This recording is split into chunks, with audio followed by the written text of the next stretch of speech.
Hello friend, मैं दिया आप सभी का स्वागत करता हूं आपके अपने चैनल ओपन फॉर प्रॉफिट में। और दोस्तों, आज के इस सेशन के अंदर हम लोग फटाफट वापस से मार्केट का जायज़ा लेंगे कि मार्केट जो एक बॉटम पे आया है, कह सकते हैं कि 28,850 के आसपास इसने टच किया था।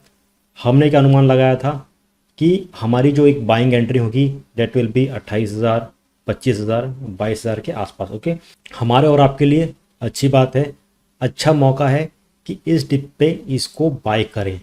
ओके, और दूसरी चीज़ ये कहूँगा कि अभी जो प्राइस है थोड़ा सा 30,900 के आसपास चल रहा है, 31,000 के आसपास चल रहा है। और मुझे वेट करना है एक डेली कैंडल का कि एटलीस्ट वो ग्रीन हो। वो आगे सारी चीज़ें मैं आपको चार्ट स्कोर बताऊंगा, तो इन सब चीज़ों के ऊपर चर्चा करेंगे। ये भी चर्चा करेंगे कि अब एग्जैक्टली क्या करना चाहिए। और मार्केट के अंदर एक जो कल एक फर्ड चला था कि बीटीसी जो है वो डबल स्पेंड हुआ है। इसका मतलब ये होता है कि आप बीटीसी को 2 बार सेंड कर सकते हैं, इस तरह से चीज़ें होती है, तो उसको कहते हैं डबल स्पेंड। लेकिन ये एग्जैक्टली क्या होता है कि जब साइमल्टेनियसली ब्लॉकचेन के ऊपर 2 ब्लॉक्स एक साथ क्रिएट होते हैं, ठीक है, तब ब्लॉक रीऑर्गेनाइजेशन होता है। तो कभी कभी क्या रहता है कि पर्टिकुलर एक ट्रांजैक्शन 2 ब्लॉक्स पे आता है, तो उस ब्लॉक को पकड़ा जाता है जिसमें एटलीस्ट 3 कंफर्मेशन होनी चाहिए। तो नॉर्मली ब्लॉकचेन पे क्या होता है, जब एक ट्रांजैक्शन होती है तो एक कंफर्मेशन होती है, तो उसको कंफर्म नहीं गिनाता है। 2 होती है, फिर वेट किया जाता है, फिर जब 3 कंफर्मेशन होती है उसके बाद वो ट्रांजैक्शन सही गिनाती है। ओके, तो जो एक गलत तरीके से रीऑर्गेनाइज होता है तो ऑटोमेटिकली ब्लॉक हट जाता है और सही वाला आ जाता है। तो अब इस चीज़ को क्या किया है कि बहुत ट्विटर के ऊपर इसको फैला दिया गया है। बिटमैक्स की तरफ से यहाँ पे ट्वीट किया गया था कि भाई इसमें डबल स्पेंड हुआ है, कहीं से कुछ लूप होल से, मतलब तरह तरह की जो रहता है ना कि एक लाइन मिल जाती है और उसके ऊपर बिना सोचे समझे ट्वीट डालना चालू कर दो, तो वो सारी चीज़ें हो गई थी। अब कहते तो हैं कि इसकी वजह से मार्केट में फर्ड क्रिएट हुआ, ये हो गया, लेकिन मेरे हिसाब से देखिए थोड़ा सा अलग ढंग से सोचना बनता है। ये एक स्टोरी होती है जिसको क्रिएट कर दी जाती है। जब बड़ी वेल्स को पर्दे के पीछे माल बेचना होता है और बाद में लोग ये ना कहें कि उन लोग ने ऊपर के लेवल पे धीरे धीरे माल खाली कर रहे हैं, प्रॉफिट बुक कर रहे हैं, तो एक दूसरी जो स्टोरी होती है वो पर्दे के आगे डाल दी जाती है। ओके, तो लोग बिजी हो गए इस फर्ड के चक्कर में और उसको सॉल्व करने में और बताने में कि नहीं भाई ऐसा कुछ फर्ड वगैरह नहीं है और ये छोटा मोटा ब्लॉक रीऑर्गेनाइजेशन होता है, बस खत्म। ओके, और दूसरी चीज़ ये है कि आप में से बहुत सारे लोग कमेंट आए थे, टेलीग्राम पे आए थे, यूट्यूब के अंदर भी आप लोगों ने कमेंट किया था कि सर लाइव आइए ना, लाइव आके थोड़ा बताइए तो मज़ा आएगा। तो देखिए, जब आप ट्रेडिंग करते हैं और दूसरों को जब ट्रेडिंग के बारे में बताते हैं तो this is a very serious business, क्योंकि आप कुछ बोलते हो, उसको सुन के बाकी लोग अमल करते हैं, बाकी लोग ट्रेड डालते हैं। ठीक है, तो मैं 2-3 घंटा लाइव आऊँ, आपका टाइम ख़राब करूं, या आप 2-3 घंटा बैठ के मेरे को सुने, उससे बेहतर ये रहता है कि मैं 2-3 घंटे मेहनत करूं चार्ट्स के ऊपर, कंटेंट के ऊपर, सही चीज़ क्या है उसको पता करूं, प्राइस कहाँ जा सकता है उसको पता करूं, और फिर वो आपके साथ मैं शेयर करूं, और उसको समझने में आपके से 15 से 20 मिनट ज़्यादा से ज़्यादा लगेंगे। ठीक है, तो मैं वो हिसाब से सोचता हूँ।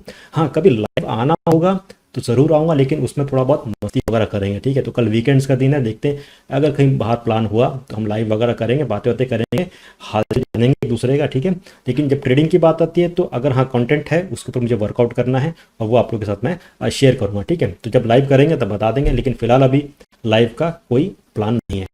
नेक्स्ट हम यहाँ पे बात करते हैं, थोड़ी सी मार्केट कैप की बात करते हैं। और क्रिप्टो की जो मार्केट कैप है वो लगभग कह सकते हैं कि 900 बिलियन के आसपास आ चुकी है, और ये 1 ट्रिलियन से थोड़ा ऊपर गया था, तो लमसम कह सकते हैं कि, तो लगभग कह सकते हैं कि 100 बिलियन जो है वो मार्केट से कम हो गया है। बीटीसी की जो डोमिनेंस है वो 64.6 के आसपास आ गई है, कम हो रही है, अच्छी है। 61 62 के पास जब डोमिनेंस आ जाएगा तो मेरे हिसाब से और अच्छा हो जाएगा, क्योंकि बीटीसी जो है वो अकेले ग्रोथ नहीं कर सकता। ओके, ऑल्ट्स जो हैं उसको भी साथ में ऊपर जाना है, क्योंकि ऑल्ट्स जो हैं, बहुत सारे जो ऑल्ट्स हैं वो इथेरियम के प्लेटफॉर्म पे भी है। अब यहाँ पे क्या हो रहा है, सब कुछ डिसबैलेंस हो रहा है। बीटीसी इतने ऊपर, इथेरियम नीचे है, इथेरियम ऊपर आता है तो बीटीसी कुछ नहीं कर रहा है। ऑल्ट्स सोच रहे कि भाई क्या करें, जय की सुने कि वीरू की सुने। ठीक है, तो ये सारे लफड़े चल रहे हैं, तो इन सब में एक संतुलन बनना काफ़ी ज़रूरी है। और जैसे मैंने कहा था कि ऑल्ट्स के अंदर अभी एंट्री मत लो, क्योंकि बहुत अच्छा खासा मौका मिलेगा हमें ऑल्ट्स में एंट्री लेने का, और वो भी 20 से 25% के नीचे। तो यहाँ पे आप देख सकते हैं जो टॉप 25 है उसकी भी हम बात करते हैं यहाँ पे, तो जैसे पोल्काडॉट है उसमें भी थोड़ी बहुत गिरावट हुई है। XRP है 10% नीचे आ गया। XRP को तब उठाना है जब वो 20 या 19 से नीचे आ जाए। और बिलीव मी मार्केट में इतनी करेक्शंस आ रही है, लेकिन XRP जो है वो 28, 29, 30 के आसपास चल रहा है। राइट नाउ 26 सेंट के आसपास चल रहा है। तो इसके ऊपर नज़र रखना, क्योंकि बाइडेन की जो US ट्रेजरी की जो टीम है उसके अंदर रिपल के जो एडवाइज़र हैं, मेरे ख्याल से माइकल बर्ग करके हैं, वो आ चुके हैं। तो कहीं ना कहीं ये होता है इसको कुछ तो रियायत मिलेगी और XRP भी अच्छा खासा जाएगा। तो अगर XRP 20 से नीचे आ जाता है तो मेरी फर्स्ट चॉइस होगी इन XRP। उसके साथ मैं ये कहूँगा कि डॉज कॉइन है, डॉज कॉइन आप तभी लेना जब आप इंटरेस्टेड हैं उसको लंबे समय के लिए होल्ड करने के लिए, क्योंकि मुझे लगता है कि फिर 1 महीने 1.5 महीने के अंदर उसके ऊपर एक ट्वीट आएगा एलन मस्क का और वो अच्छा खासा ऊपर जा सकता है। उसी हिसाब से आपको लेना है। अगर आप नहीं सोच रहे हैं कि उतना लंबा मुझे रुकना है, ये करना है, वो करना है, तो आप डॉज कॉइन को भूल जाइए, ठीक है। और चेन लिंक की अगर हम बात करते हैं तो राइट नाउ $20 चल रहा है, 3.5% की गिरावट है और पिछले 7 दिन में लगभग 8.5% की इसमें यहाँ पे ग्रोथ दिख रही है।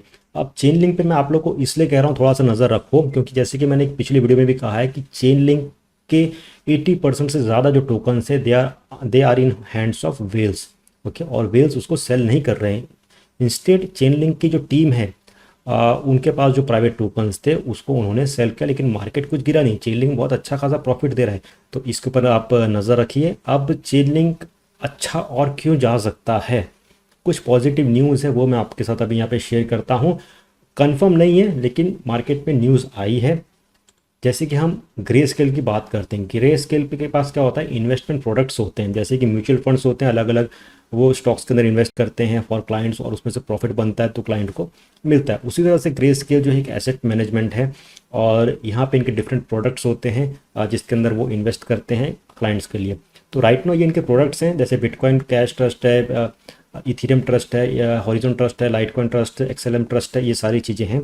अब न्यूज़ जो निकल के आ रही है वो ये है कि यहाँ पे आ सकता है चेन लिंक ट्रस्ट भी आ सकता है, okay. According to the state of Delaware's division of corporation, someone set up a grey scale chain link trust on December 18, 2020। उसके साथ बैट टोकन जो है उसका भी है, माना है उसका भी है, LPT है और XTZ इनका भी फाइलिंग की गई है ट्रस्ट चालू करने के लिए, ओके। और इससे पहले जो लास्ट टोकन था वो था XLM, जो मेरे हिसाब से अक्टूबर 2018 में किया गया था, ओके। तो चेन लिंक पे आप नज़र रखना, ये न्यूज़ मैं ज़्यादा लेके नहीं जाऊँगा, आप पढ़ सकते हैं इसको, ओके। नेक्स्ट अब हम बात करते हैं यहाँ पे डे ट्रेडिंग के अंदर हमें क्या कर सकते हैं। तो हम यहाँ पे 1 आवर का चार्ट पकड़ते हैं BTC का, और राइट नाउ यहाँ पे जो भी टारगेट्स थे हमारे 29,665 के आसपास वो सारे कंप्लीट हो गए और वहाँ से इसको थोड़ा सा एक बाउंस बैक मिला है, लेकिन अभी भी जो है प्रेशर बेरिश प्रेशर है, ओके। भले 31,400 के आसपास चल रहा है और यहाँ पे मैकडी ने भी हमें ग्रीन सिग्नल नहीं दिया है और जो प्राइस है कैंडल्स हैं वो वापस से रेड के अंदर कन्वर्ट हो रहे हैं। तो इस जोन को अगर वापस से ये तोड़ेगा तो हो सकता है कि प्राइस नीचे आ जाता है। अभी तक इसमें कोई ग्रीन सिग्नल नहीं मिला है तो यहाँ पे एक लॉन्ग करना थोड़ा सा रिस्की हो सकता है। लॉन्ग का मैं वापस से आपको ये कहूँगा कि अगर इनकेस 35 से ऊपर आता है तब आप एक लॉन्ग की स्कैल्पिंग कर सकते हैं और फटाफट 38,000 के आसपास आप निकल सकते हैं, ओके।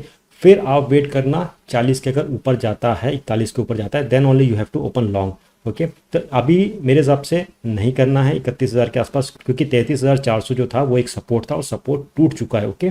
तो यहाँ पे जो छोटी सी एक रैली आती है ना कि गेंद गिरती है फिर थोड़ा बहुत ऊपर उठ के आता है, वही चीज़ है। और मुझे मेरे चार्ट पे जो एनालिसिस वगैरह दिख रही है मुझे अभी यहाँ पे कोई ग्रीन सिग्नल नहीं दिख रहा है। बेरिश प्रेशर है, प्राइस वापस से और नीचे आ सकता है, ठीक है। तो यहाँ पे आप देख सकते हो मूविंग एवरेज जो था वो पहले साइडवेज में चला, आपस में मूविंग एवरेज ओवरलैप कर रहे थे और उनकी जो सीक्वेंस थी वो कह सकते हैं कि कल 12:30 बजे के आसपास पूरी चेंज हो गई। जो 200 था वो सबसे ऊपर हो गया और 21 जो था वो सबसे नीचे हो गया। अप ट्रेंड में क्या होता है, 21 जो होता है वो एक सपोर्ट का काम करता है, मतलब प्राइस आता है फिर ऊपर जाता है, प्राइस आता है फिर ऊपर जाता है। आप एक डाउन ट्रेंड में क्या होता है कि वही 21 एक रेजिस्टेंस बन जाता है, रुकावट बन जाता है। तो प्राइस देखो आप जैसे कि 21 के ऊपर जा रहा है वापस से नीचे आ रहा है, फिर नीचे आ रहा है, फिर ऊपर आ रहा है, नीचे आ रहा है। तो अभी वापस से 21 पे वो हिट किया हुआ है और 31,380 के आसपास चल रहा है, ओके। तो जैसे मैंने कहा है कि 33,400 जो था वो पहले एक सपोर्ट था तो वो अभी एक रेजिस्टेंस होगा और मेरे हिसाब से आपको वेट करना रहेगा, क्योंकि यहाँ से वापस एक रेड कैंडल बन रहा है। पहला रेड कैंडल बड़ा बना, ग्रीन बना, और ग्रीन जब बना तो कुछ ज़्यादा कमाल दिखा नहीं पाया और उसके बाद रेड कैंडल तैयार हो रहा था और मेरे हिसाब से प्राइस यहाँ से और नीचे आ सकता है और इस बार अगर नीचे आया तो 28,850 से भी नीचे आएगा तो that will be an opportunity. Okay, next कुछ ओल्ड कॉइन्स हैं जिनके ऊपर आपको नज़र रखनी है, वो मैं आपको बता देता हूँ। तो प्लीज़ नज़र रखना कि अगर नीचे आते हैं, डिप में आते हैं तो थोड़ा सा बाय करना, एटलीस्ट कम से कम 5% इनके अंदर डाल देना और जैसे BTC थोड़ा सा यहाँ से रिकवर करेगा, इथेरियम ऊपर आएगा तो ये आपको 40-50% की छलांग मारते हुए दिखेंगे। सबसे पहला जो कॉइन है वो है आव या आवे, AAVE जैसे आप प्रोनाउंस करते हैं। और उसके बाद सुशी है। सुशी इसलिए मैं कह रहा हूँ कि एज़ पर तो जो न्यूज़ निकल के आ रही है, व्हील्स ने लगभग 1 लाख सुशी टोकन्स को होल्ड करके रखा हुआ है। ओके, तो इसकी भी कुछ आगे पॉजिटिव न्यूज़ आएगी, उसके बाद प्राइस अच्छा खासा ऊपर जाएगा। देन मैं आपको कहूँगा यूनी जो है उसके ऊपर आप नज़र रखिए, लिंक उस पर नज़र रखिए क्योंकि ग्रे स्केल हो सकता है चेन लिंक का ट्रस्ट लेके आ जाए। देन रून या रूने, RUNE जैसे भी आप प्रोनाउंस करते हैं, तो ये सारे टोकन्स पे आप नज़र बना के रखना, अच्छा खासा आपको प्रॉफिट मिलेगा। तो दोस्तों इस वीडियो को यहीं पे वाइंड अप करता हूँ। इसके बाद और इंपॉर्टेंट अपडेट्स आएंगे जो आप लोगों के साथ मैं शेयर करूंगा। तो वीडियो पसंद आई होगी तो इस वीडियो को ज़्यादा से ज़्यादा लाइक ठोक दीजिए और चैनल पर नए हैं तो प्लीज़ सब्सक्राइब बटन पर क्लिक कीजिए, बेल पर क्लिक कीजिए ताकि जो भी इंपॉर्टेंट नोटिफिकेशन होती है वो आप लोग से मिस ना हो। तो अभी तक के लिए बस इतना ही, जल्द मिलेंगे, तब तक take care, have a great day.